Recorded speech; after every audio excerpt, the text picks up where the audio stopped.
It's one of the oldest inns in America, a place where the past seems to linger in every hallway. And tonight, Fox 61's Priscilla Meza takes us to Essex, where history and hauntings meet inside the Griswold Inn.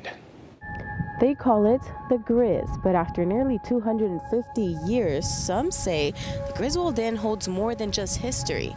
Some believe it holds spirits that refuse to leave. It's New England. Everything's haunted in New England.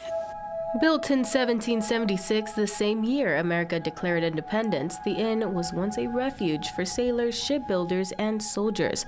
The legends say a few guests may have checked in and never left. It's like going back in time, and you can kind of, you look up at the ceilings and you look at the wood beams and you can kind of envision all of the people and the different meetings and the joyous family occasions. And it just seems like a very special place that is cloaked in and just dripping with history. Over the years, the Grizz has seen it all, from wars and recessions to the Great Depression.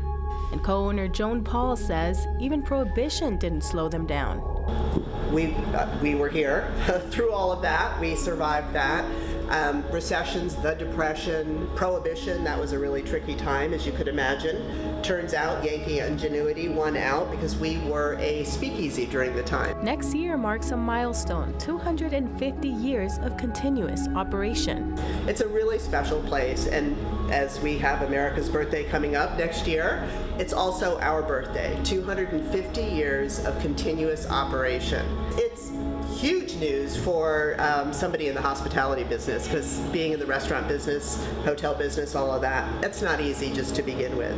And while the inn's historic charm draws visitors from all over, it's the ghost stories that keep some guests talking. Kate Savage was a server at the inn for about 3 years. It was really fun to get to work day in and day out in such a historical institution. I don't know for sure that I experienced any paranormal activity, but I do know that there were stories here and there. Every once in a while, glasses would fall off the table, and I do know that we would attribute that sometimes to the ghost of Clarence. He was the ghost who was often accused of having pushed the glasses off the table so much that they named a cocktail after him a few years ago. So supposedly a young man who had maybe passed away in the inn. Some describe hearing footsteps in empty hallways or faint music coming from the tap room when no one's there.